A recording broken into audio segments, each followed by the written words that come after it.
Bismillahirrahmanirrahim. Nahmaduhu wa nusalli wa nusallimu ala rasulihil karim wa ala alihi wa sahbihi wa tabi'ina lahum bi ihsanin ila yaumiddin. Amma ba'd. Alhamdulillah hadratil mukarramun wa rahimahullah sekalian sepuh dan semua kaum muslimin muslimat jamaah sholat subuh di Masjid Al-Aziz yang berbahagia. Semoga Allah Subhanahu wa Ta'ala melimpahkan rahmat, kasih sayang dan pertolongannya kepada kita. Wabil khusus kita selalu diberikan sifat istiqomah dan iman. Istiqomah mempelajari agama Allah, istiqomah mengamalkan syariatnya yang mulia Nabi besar Muhammad SAW. Juga semoga kita selalu diberikan nikmat sehat walafiat, amin. Diberikan nikmat panjang umur untuk memperbanyak taat dan ibadah kepada Allah. Wabil khusus bila telah tiba masanya kita disoalkan Allah, kita diberikan husnul khotimah. Ala hadhihi niyyah wa ala kulli niyatin shalihah al-Fatihah.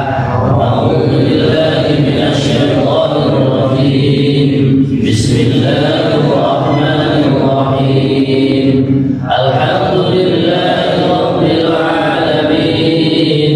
Ar-Rahmanir Rahim. Maliki yaumiddin. Iyyaka na'budu wa iyyaka nasta'in. Ihdinas siratal mustaqim. Siratal ladzina an'amta 'alaihim ghairil maghdubi 'alaihim waladdallin. Amin. Lanjutkan kajian kita Mashahah dan tafsir sampai ayat 246. Ayat 246 halaman 40. A'udzu billahi minasy syaithanir rajim. A'udzu billahi minasy syaithanir rajim. Bismillahirrahmanirrahim. Bismillahirrahmanirrahim. Alam tara ilal mala'i min bani Israil min ba'di Musa.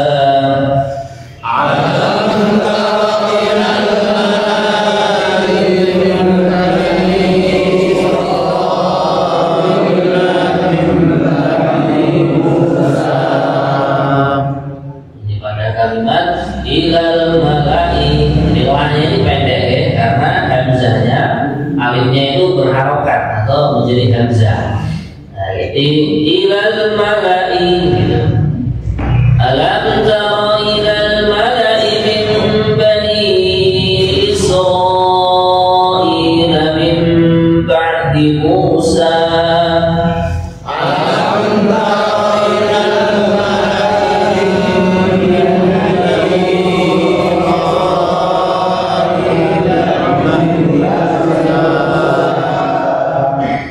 إذ قالوا لنبي له ابعث لنا ملكا.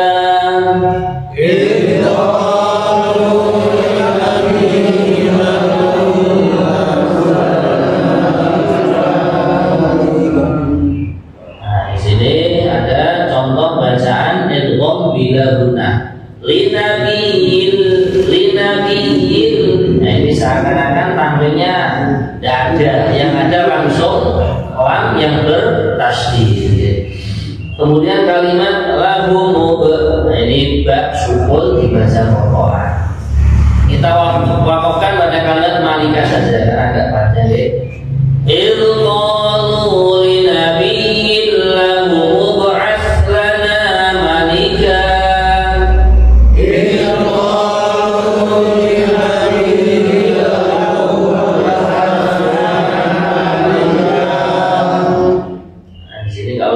mulai pada kalimat ib'ats. Nah, ini hamzahnya dihidupkan.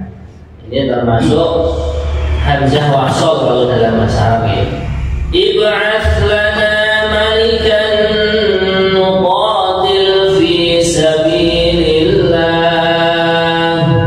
Ib'ats lana malikan nuqatil fi sabilillah. Nah, di sini ada contoh idgham bi gunnah yang seharusnya kita baca secara mendengung. Malikan, nah tanwin bertemu dengan nun, ya. Malikan, gitu. Ib'ats lana malikan nuqatil fi sabilillah. Ib'ats lana malikan nuqatil fi sabilillah. Qala hal asaytum in kutiba alaikum.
Contoh bacaan qalqalah dua di kalimat ini. Waqad, nah ini baca memantul. Waqad. Kemudian yang kedua ukhrijna. Ini jim dan dal yang berharokat sukun dibaca qalqalah. Kita contoh lagi.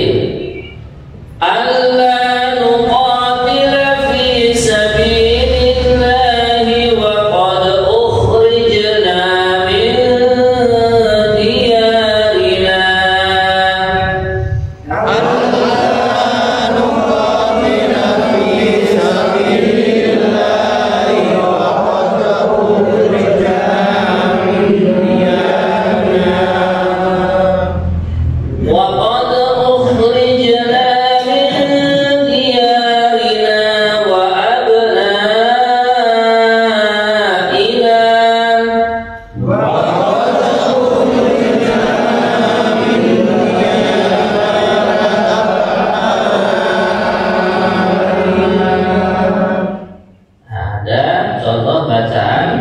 mat wajib muttasil, yaitu pada kalimat wa abna.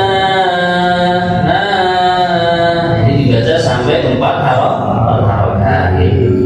Wa qad ukhrijna min diyarina wa abnaina. Wa qad ukhrijna min diyarina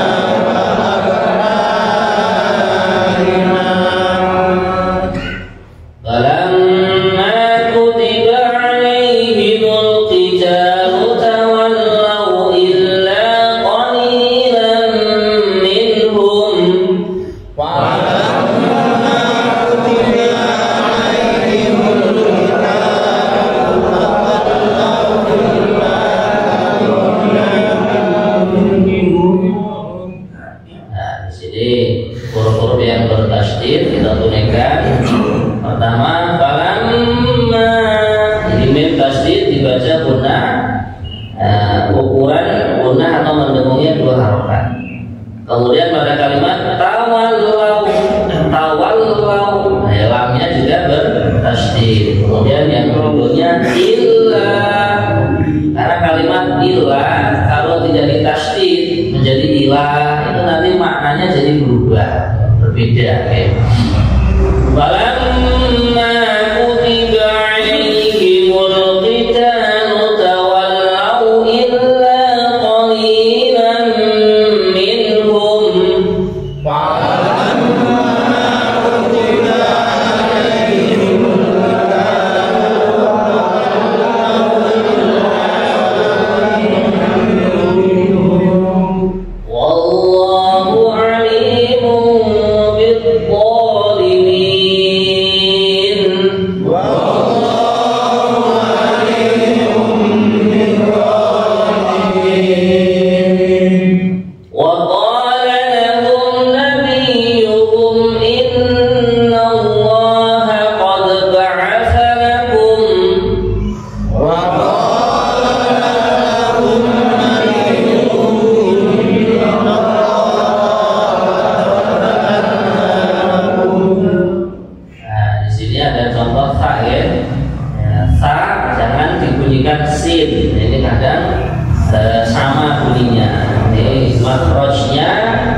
Boleh dibaca 4 harokat, boleh dibaca 6 harokat. Jadi kalau diwajarkan sampai 6 harokat juga tidak masalah. Wallahu yu'ti mulkahu man yasha. Wallahu yu'ti mulkahu man yasha. Wallahu wasi'un alim. Wallahu wasi'un alim. Wa qala lahum nabiyuhum inna ayata mulkihi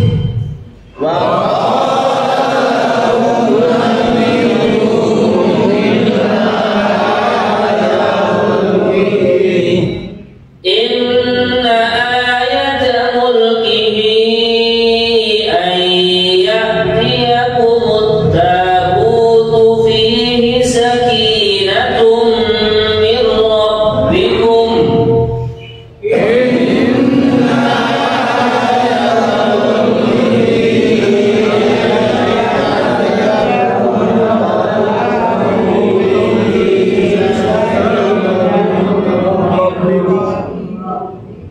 Nah, di sini kalau terlalu panjang boleh juga diwakafkan sebelumnya. Contohnya begini. Inna ayata mulkihi an ya'tiyakumut tabut.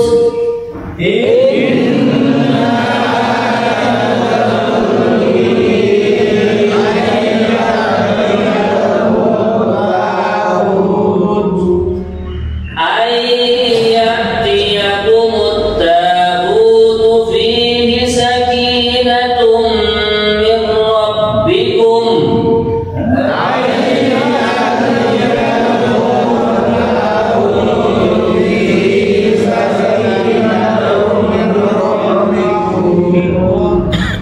Min rabbikum wa baqiyatun mimma taraka alu Musa. Min rabbikum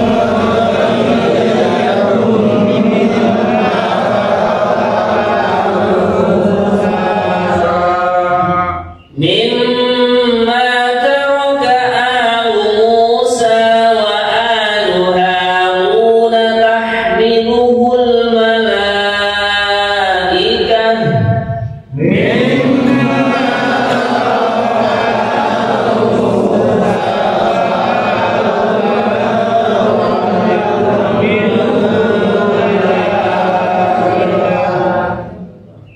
Inna fi dzalika laayatan lakum in kuntum mu'minin.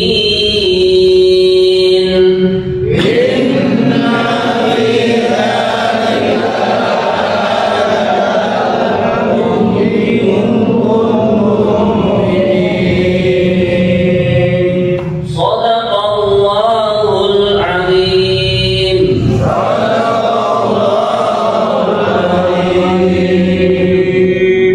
Semoga nanti kita keturunan kita kelak selalu mendapatkan nur dari Al-Quran. Amin. Kita akan jelaskan arti dan juga penjelasan tafsirnya. A'udzu billahi minasyaitonir rajim. Alam tara ilal mala'i min bani Israil min ba'di Musa إذ قالوا لنبي له ابعث لنا ملكا نقاتل في سبيل الله.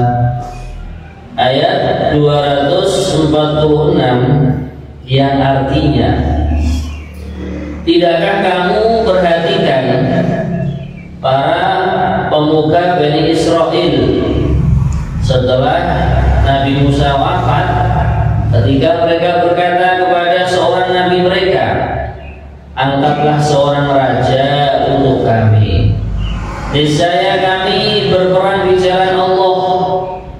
Nabi mereka menjawab, jangan-jangan jika diwajibkan atasmu berperang, kamu tidak akan berperang juga.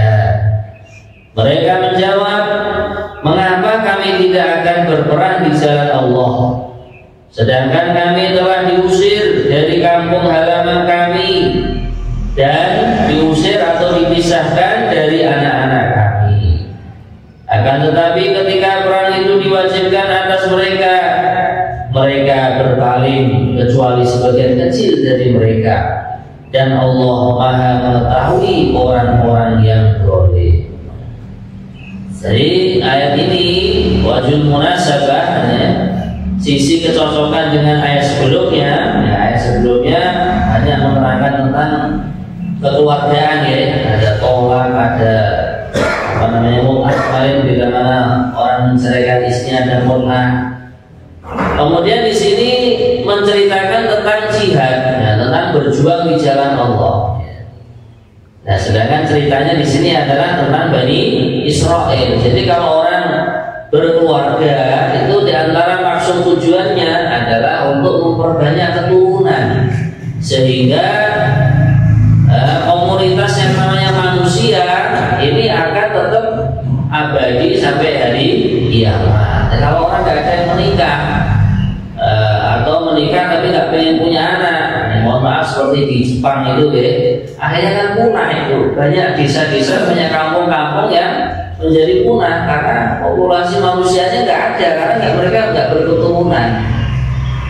Begitu juga bila mana orang itu sudah punya keturunan, sekarang kok dibantai orang. Mohon maaf seperti saudara-saudara kita di Palestina, maka disinilah akhirnya Allah memerintahkan untuk berjihad. Jihad sendiri itu diwajibkan oleh Allah kalau menurut pembahasan ulama ahli fikih bila mana sudah dalam keadaan emergensi atau darurat. Waqatilu fi sabilillahi alladziina yuqatilunakum. Perintah Allah berjuang atau berjihad itu ketika orang-orang Islam diganggu, diperangi, dibunuh, dibantai, baru angkat senjata. Nah, sekarang ini kalau masih aman-aman semoga aman terus jihad kita apa? Jihad hawa nafsu, memerangi hawa nafsu yang akan selalu menyelewengkan diri kita. Misalkan mau sholat subuh berat, nah ini kita harus memerangi hawa nafsu ini. Nanti ditingkatkan lagi ibadah yang sunnah, contohnya tahajud kok berat, nah ini hawa nafsu kita harus kita tekan. Dan di sini Allah menceritakan bagaimana kisahnya tokoh-tokoh Bani Israel ketika ditinggal wafat oleh Nabi Musa. Kemudian di kalangan Bani Israel setelah Nabi Musa wafat ada nabi yang lain. Bahkan diceritakan nabi dan rasul yang diutus oleh Allah di kalangan Bani Israel itu kurang lebihnya sampai 70-an ribu. Kalau orang bilang itu saking badelnya Bani Israel, saking badelnya Bani Israel, saking enggak manutnya, enggak taatnya kepada Nabi dan Rasul sampai 70-an ribu. Nah, ketika Nabi Musa wafat, tokoh-tokoh mereka bilang, ilqadu li nabiyil lahu aslana malika. Wahai Nabi kami, tidakkah engkau memerintahkan kami, memintakan kami seorang raja, seorang pimpinan yang kita akan berjuang bareng sama raja tersebut di jalan Allah. Nah, akhirnya dinasihati, kamu gak usah aneh-aneh. Nanti kalau Allah SWT mengabulkan, mengijabahkan permintaanmu, dikirim seorang raja mengajak kalian berperang di jalan Allah, sedangkan perang di jalan Allah juga berat konsekuensinya gitu. Maka mereka pun mengatakan, qala hal asaytum in kutiba alaihimul qitalu alla tuqatilu qalu wa ma lana alla nuqatila fi sabilillah wa qad ukhrijna min diyarina wa abnaina. Loh, kita kan kenapa nggak berani perang? Kalau kita sudah diusir dari kampung halaman, anak-anak kita sudah dipisahkan dari diri kita, ya tentunya kami akan perang bersama raja yang memimpin kami gitu. Nah, akhirnya betul ini ya. Alamma kutiba alaihimul qitalu tawallaw illa qalilan minhum. Akhirnya ketika dikirim seorang pimpinan raja untuk sama-sama berjuang melawan kedoliman yang ada waktu itu, diwajibkan perang kepada mereka, tawallau, mereka malah berpaling. Ya. Nah, inilah ya kalau orang Jawa bilang apa? Mencela. Nah, ini bukan tipe orang yang iman sejati kalau begini. Nah, baginda Nabi itu mengajari dalam urusan iman, urusan agama itu apa? Alaikum bisidqi. Kalian semua selalulah berpegang teguh dengan kejujuran, dengan kesungguh-sungguhan. Jadi kalau memang kalian usul ya, untuk keluar di jalan Allah, perang di jalan Allah, ya harus ditepati. Jangan terus malah ditinggalkan. Gitu. Illa qalilan minhum, kecuali yang siap untuk berjuang di jalan Allah, berjihad di jalan Allah, sedikit sekali dari kalangan mereka. Nah, ini Allah pun berfirman, wallahu alimun bil zalimin. Allah Maha mengetahui kaum yang berbuat zalim. Ya, di antaranya ini mereka sendiri yang usul supaya diberikan pimpinan seorang raja untuk diajak berjuang berjihad di jalan Allah. Mereka juga sudah merasa kalau diusir dari kampung halaman, dipisahkan dari keluarga dan istri dan anaknya, mereka ingin berjuang melawan kezaliman yang ada. Ketika sudah diwajibkan, diperintahkan, kok malah berpaling, tidak mau berangkat. Nah, itulah Allah mengatakan dalam ayat ini, berfirman dalam ayat ini, itulah orang-orang yang boleh. Kemudian ayat yang berikutnya 247. Dan Nabi mereka berkata kepada mereka, sesungguhnya Allah telah mengangkat Talut menjadi rajamu. Mereka menjawab, bagaimana Talut memperoleh kerajaan atas kami, sedangkan kami lebih berhak atas kerajaan itu daripadanya, dan dia diberi kekayaan yang banyak, dan ia tidak diberi kekayaan yang banyak. Nabi mereka menjawab, Allah telah memilihnya menjadi seorang raja kalian, menjadi seorang raja kalian, dan memberikan kelebihan ilmu dan fisik. Allah memberikan kerajaannya kepada siapa yang Allah kehendaki, dan Allah maha halus, maha luas, maha luas lagi maha mengetahui. Ya, jadi raja yang mereka usulkan, yang dipilih itu adalah seorang yang namanya Talut. Ketika sudah dipilihkan raja yang bernama Talut, malah mereka ngengkel lagi dulu. Rajanya malah itu, gitu. Yang kaya itu kan kita, yang punya harta itu kan kita. Kok yang malah dipilih kok si Talut itu? Dari segi ekonominya lebih sedikit, gitu. Maka akhirnya Nabi mereka pun mengatakan, yaitu anugerah dari Allah. Allah memberikan anugerah berupa menjadi pejabat, menjadi raja, itu ya sesuai yang dikehendaki oleh Allah. Dan di antara keistimewaannya Raja Talut, wa zadahu bastatan fil ilmi wal jism, memiliki kelebihan fisiknya kuat, ya, Raja Talut itu.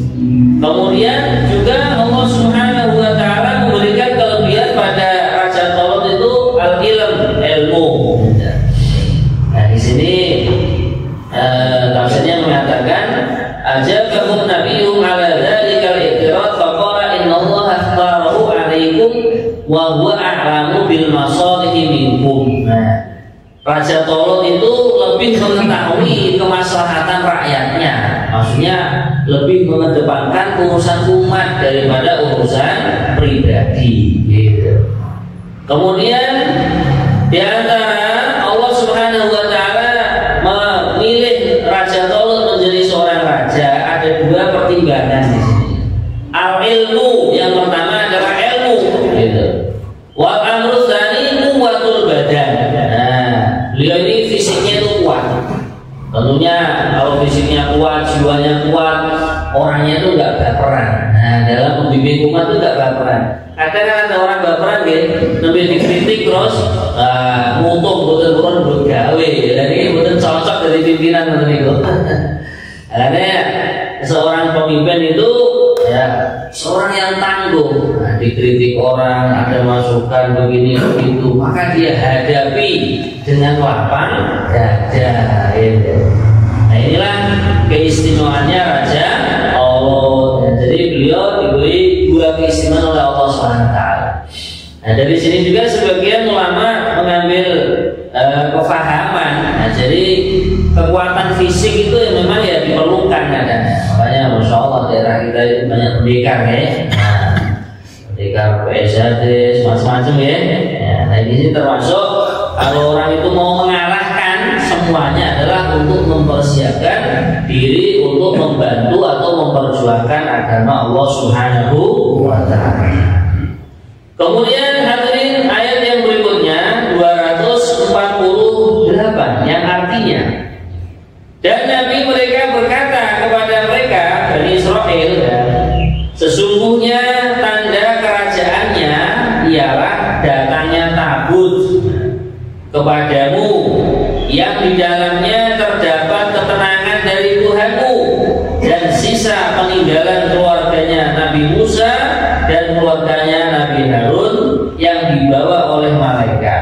Sungguh pada yang demikian itu terdapat tanda-tanda kebesaran atau keagungan Allah bagimu jika kamu orang yang beriman. Nah di sini Allah Subhanahu wa Ta'ala menerangkan di antara keistimewaannya Raja Thalut. Ini setelah dijelaskan tadi mempunyai ilmu dan juga kekuatan badan. Maka di sini tandanya dijadikan raja itu apa? Alamatul mulkihi wasifati alaikum ayyatiyakumut tabut ay yaruddallahu ilaikum at-tabut alladhi akhadha minkum wa huwa kama qala az-Zamakhsyari sundukut Taurat. Nah, ternyata di dalam tabut atau kotak itu, nah, kalau sekarang ini apa? Kotak keramat gitu ya. Nah, ternyata di dalamnya itu tersimpan kitab Taurat yang dulu diturunkan oleh Allah kepada Nabi Musa. Jadi istilahnya apa? Nah, untuk menata umat di kala itu ada kitab panduannya. Yaitu apa kitab panduannya? Adalah Taurat. Nah, untuk umatnya yang mulia Nabi Muhammad Sallallahu Alaihi Wasallam, kitab panduannya untuk menata umat ini adalah Al-Quranul Karim. Maka kalau orang itu kembali mempelajari Al-Quran, ya, orang itu baru belajar Al-Quran saja, belajar lafadznya, itu sudah mendapatkan fadilah. Allah akan jaga dia, karena Allah berfirman, Inna nahnu nazzalna dzikra wa inna lahu lahafidun. Sesungguhnya aku Allah telah menurunkan Al-Quran Ad-Dzikr dan aku sendiri yang akan menjaganya. Ini Quran itu. Maka para ulama mengatakan orang kok menjaga bacaan Al-Qurannya, menjaga makna-makna Al-Quran, orang itu akan diberikan penjagaan oleh Allah. Semoga termasuk kita semua. Alhamdulillah, walaupun agak ngantuk-ngantuk kita bisa istiqomah. Mohon maaf ini saya ini semalam ini sama ngaji juga ya. Maulid Nabi ya. Maulid Nabi. Monggo ibu-ibu dulu.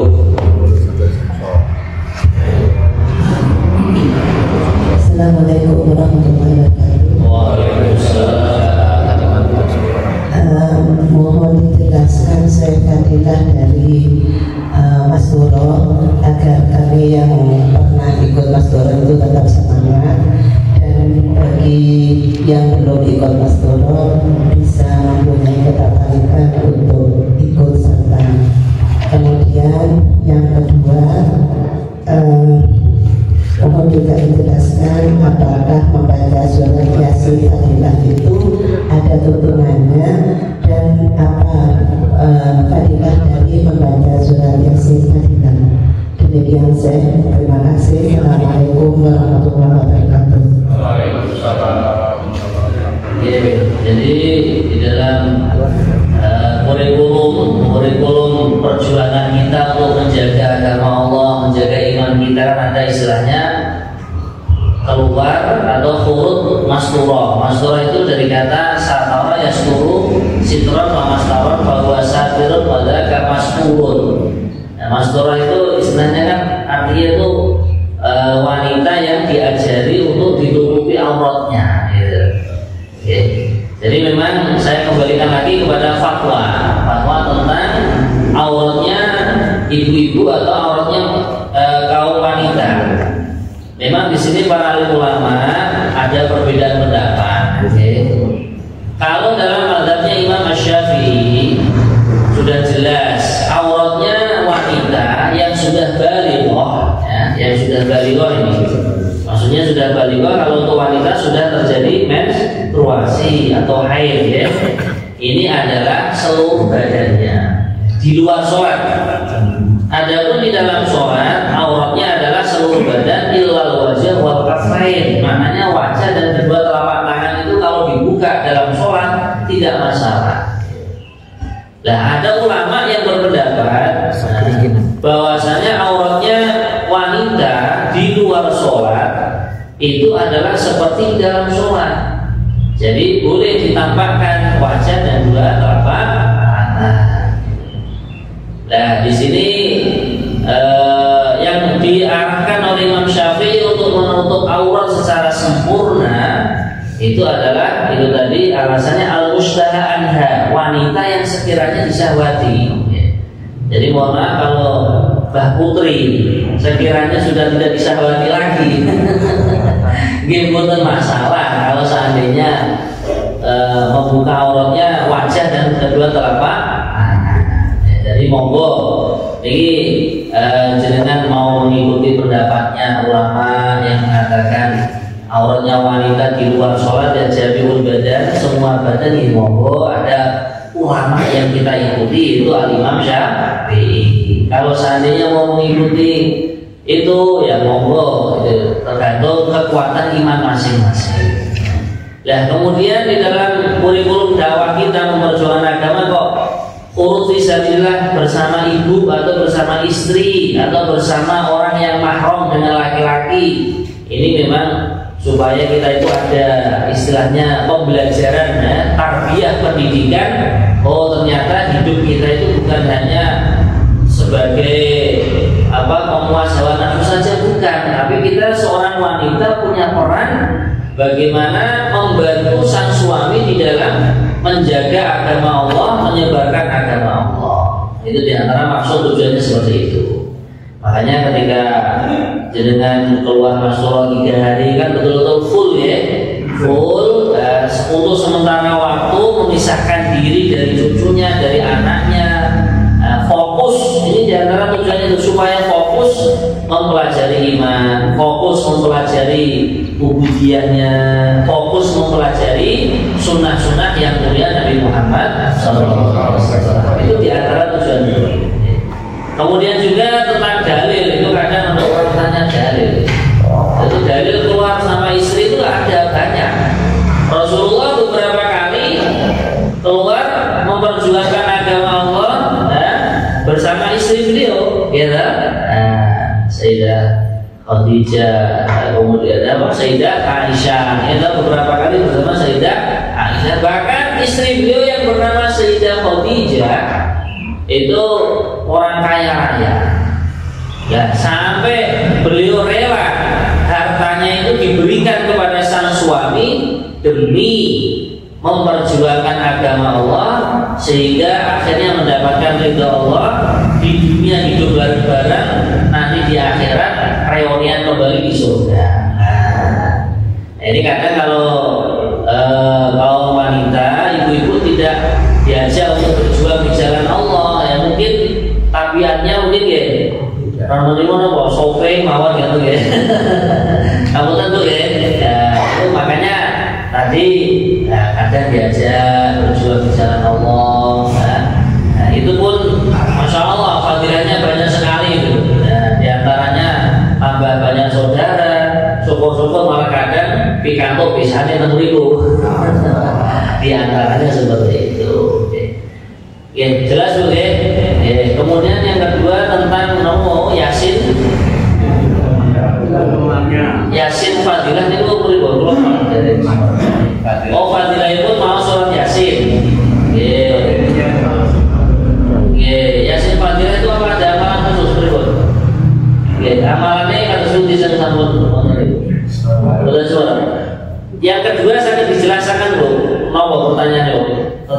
fadilahipun Yasin?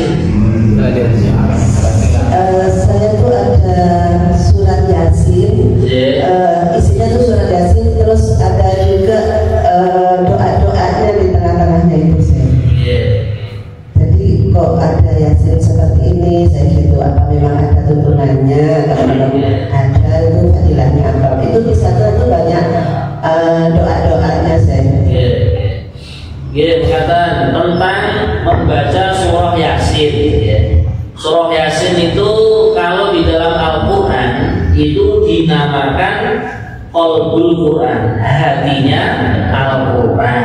Sehingga orang itu kalau sudah punya hati itu kan menggerakkan seluruh tubuh ya. Nah, begitu juga orang kalau membaca Yasin, maka seakan-akan hatinya Al-Quran sudah dipegang oleh orang yang membacanya itu.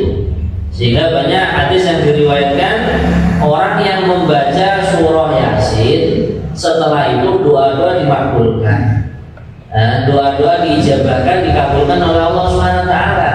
Maka sebagian ulama akhirnya menulis doa-doa itu. Nah, ini sebenarnya tidak harus berbahasa Arab doanya itu, tapi kalau seandainya mampu berbahasa Arab ya baik. Kalau seandainya mampunya doa dengan bahasa Jawa, doa dengan bahasa Indonesia atau bahasa daerah masing-masing, itu juga diperbolehkan. Makanya di pondok kita itu Yasin setiap hari dibaca 2 kali, ba'da maghrib sama ba'da subuh, karena memang itu termasuk waktu-waktu yang dikabulkan oleh Allah. Bahkan sebagian ulama kok punya hajat, punya keinginan-keinginan, punya penyakit yang disembuhkan oleh Allah. Nah, di antara tawasulannya atau mendekatkan diri kepada Allah perantaranya adalah dengan baca Yasin 41 kali. Nah, di sini kadang orang itu mempermasalahkan, apa yang kok tidak hilangkan 41 kali. Ya, jadi maksudnya membaca Yasin 41 kali, di antaranya adalah itu orang yang membaca Yasin ya, semakin banyak akhirnya semakin lebar pintu kemakbulan doa dibukakan oleh Allah Subhanahu Wa Taala. Ya, pada bilangan 41 kali sebagian riwayat itu, walaupun riwayatnya mungkin lemah ya, tidak ada berkumpul 41 orang kecuali salah satunya itu ada kekasihnya Allah atau walinya Allah. Nah, dari bilangan 41 ini akhirnya sebagian ulama mengambil itu tadi istimbat atau kesimpulan dalil, oh kalau begitu saya tak baca Yasin 41 kali.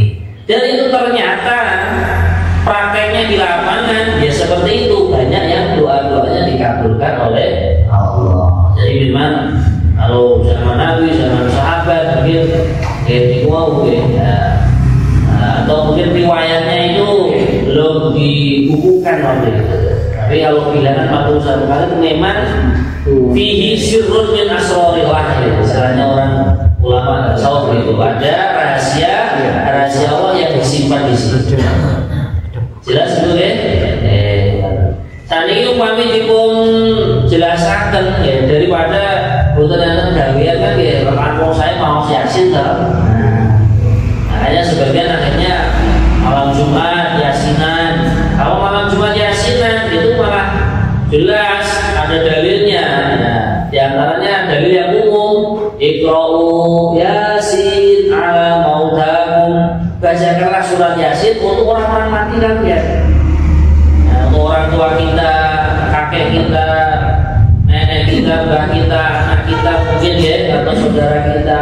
Dan kalau diletakkan di malam Jumat, ada hadis juga secara umum.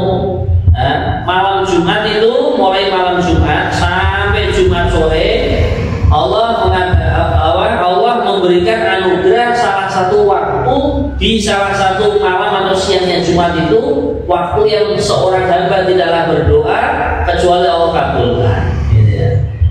Nah, di sini ada yang mengatakan itu tadi tengah malam, ada yang mengatakan ketika seorang khotib mau menuju ke mimbarnya, ada yang mengatakan waktunya hanya sebentar antara 2 khutbah, ada yang mengatakan waktunya sore hari menjelang maghrib. Dan sebagian ulama kita, khususnya ulama Nahdien, mengambil dalil malam Jumat habis maghrib itu kan kebanyakan longgar. logarnya bapak-bapak, ibu-ibu yang ingin tawajuan dengan suara Yasin itu kan logarnya malam hari, karena mungkin kalau kemis sore, kemis siang itu hanya yang kerja, gitu. Nah, atau Jumat pagi juga sebagian masih masuk kerja, makanya diletakkan di malam Jumat habis maghrib. Maka ibu monggo satu kali lagi untuk ibunya. Cukup ibunya, monggo bapak-bapak.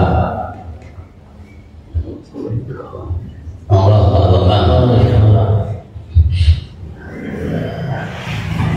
Masih mohon boleh juga. Besok minggu depan. Sekali lagi saya. Oke, satu lagi. Kalau datanya. Untuk doa sebelum berwudu itu yang betul ibadahnya, maksudnya niatnya itu sebelum melakukan wudu atau pada saat membasuh muka saya.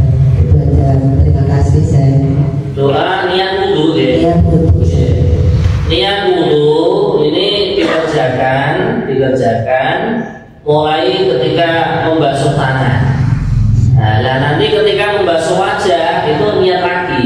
Ya, kalau membasuh tangan cukup niat wudu gitu saja. Karena sebagian ulama kalau kita membasuh kedua tangan, berkumur, menghirup air di hidung kok tidak diniati wudu sebelumnya, itu nanti pahala kesunahannya membasuh tangan, berkumur dan menghirup air di hidung tidak didapatkan. Nah, nanti ketika yang wajib lagi adalah membasuh wajah, ini niat lagi. Jadi kalau membasuh tangan, pokoknya niat dulu gitu aja. Niat membasuh tangan karena sunahnya dulu. Gampangnya gampang itu ya. Dan nanti ketika membasuh wajah, niat lagi di dalam hati. Nawaitul wudu'a li raf'il hadatsil asghari fardhon lillahi ta'ala. Kalau tidak mampu berbahasa Arab, boleh bahasa Jawa. Niat usul melampai wudu kangge ngilangi hak ada perlu kantor Gusti Allah. Ini pun khilaf juga para alim ulama itu, cuma mazhabnya Imam Syafi'i itu memilihkan untuk umatnya, untuk kaumnya yang lebih hati-hati. Karena ada hadis yang mengatakan innamal a'malu binniyah. Sahnya amalan itu tergantung niat. Maknanya kalau nggak niat, artinya nggak sah. Mengatakan boleh. Assalamualaikum warahmatullahi wabarakatuh. Waalaikumsalam. Terkait dengan masalah batasan untuk menutup aurat untuk wanitanya adalah sudah kali ditandai dengan menstruasi. Jadi ada untuk yang wanita ini sampai dengan usia 25 tahun belum haid. Nah, mungkin apakah ada batasan lain yang mewajibkan wanita itu untuk menutup aurat? Assalamualaikum warahmatullahi wabarakatuh. Jadi wanita dikatakan balighah, sudah balik bila mana satu, umur 9 tahun keluar darah haid. Dan ini memang rata-rata kalau di Indonesia itu mungkin umur belasan ya, umur 12, 13. Dan kalau di negeri Arab mungkin karena faktor cuaca dan juga faktor makanan berbeda di sana. Nah, itu banyak wanita umur 9 tahun sudah keluar darah haid. Bila mana dalam diri wanita sampai umur 25 tahun kok belum haid, maka balighahnya dikatakan wanita yang sudah balighah itu dengan usia, yaitu bila mana sudah genap 15 tahun. Begitu juga laki-laki kalau sampai umur 20 tahun kok belum ihtilam, ya, maka baliknya itu dengan usia, yaitu ketika sudah mencapai umur 15 tahun sempurna, maka laki-laki tersebut dikatakan laki-laki yang sudah balik.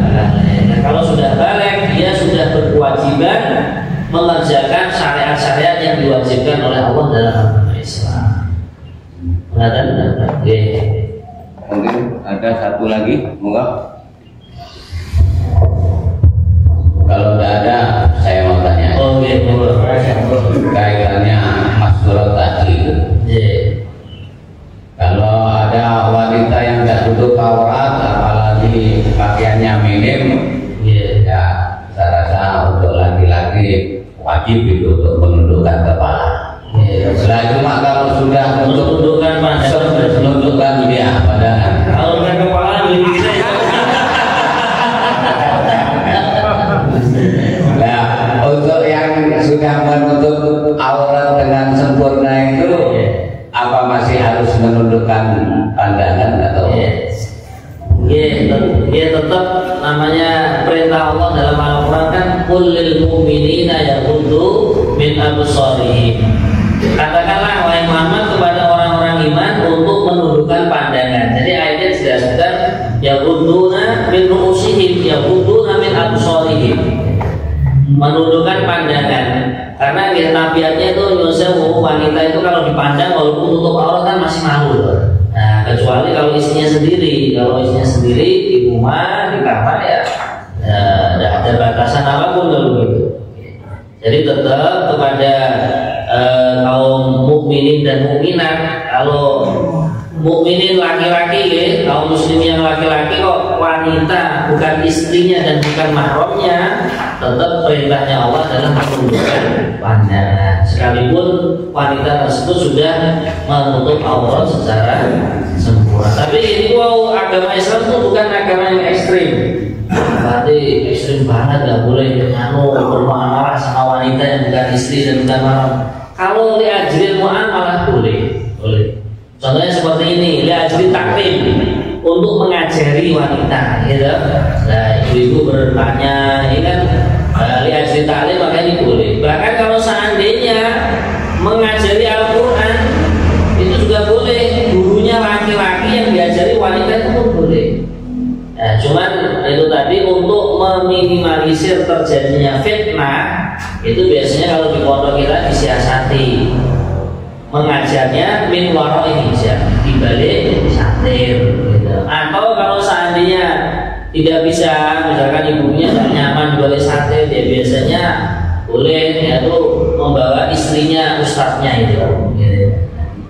Jadi ibu mau karena Kiai ini memberikan kurikulum yang terhati-hati kalau seandainya mengajari Al-Quran kepada wanita, bukan istrinya, bukan mahramnya. Nanti malah berlezat-lezatannya itu bukan membaca Al-Quran, lezat-lezatannya memandang wajah dan bibirnya wanita itu. Akhirnya di situ terjadi ya ada ketaatan, ada juga kemaksiatan. Makanya Kiai memilihkan jalan yang terbersih lah. Di antara yang tadi mengajari wanita min wara'i hijab di balik satir. Terus bukan niatannya bukan merendahkan wanita, itu bukan, justru malah menjaga biar si ustadz yang mengajarkan agama itu betul-betul terhindar dari fitnah. Sudah selesai. Oke. Untuk malah kan dipun diskusikan, oke. Monggo Pak Bos. Ini untuk pertanyaan yang pertama untuk Bubur dan kerungu.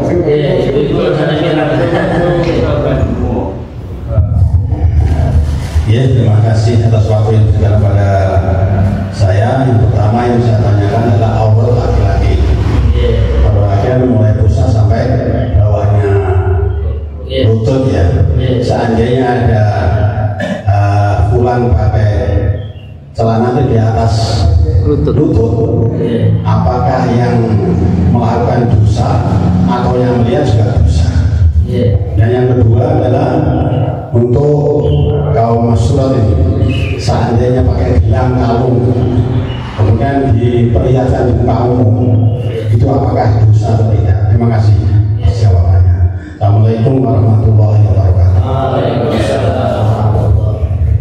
Jadi batasan aurat untuk laki-laki ya, baik di dalam sholat atau di luar sholat kan sebenarnya hanya surah warubah antara pusat dengan lutut. Makanya kalau agama sudah menerapkan seperti itu, kalau ada laki-laki memakai celana pendek yang di atas lutut, ya dia sendiri mendapatkan dosanya. Gitu.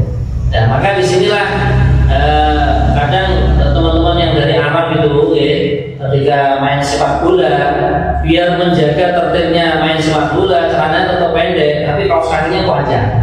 Akhirnya ketika bisa ngegolkan itu, mereka langsung sujud syukur karena itu sebenarnya kan sudah menutup aurat. Bahkan ketika masuk waktu sholat, ya tetap hobinya main bola tetap jalan, sholatnya di lapangan tersebut. Gitu. Walaupun kadang kan nggak pakai peci, gitu. Nah, ini peci ini kan merupakan untuk kesempurnaan. Oke, kemudian yang kedua tentang ibu-ibu yang pakai perhiasan, contohnya kalau gelang. Tadi sudah dijelaskan, ya, bahwasanya batasan aurat yang paling minimalnya itu kan seperti di dalam sholat, yang boleh ditambahkan wajah dan kedua telapak tangan. Jadi kalau gelangnya wanita kok ditampakkan ini kan tentunya, mosok gelangnya dicopot terus ditampakkan begini. Tentunya kan di pergelangan gitu.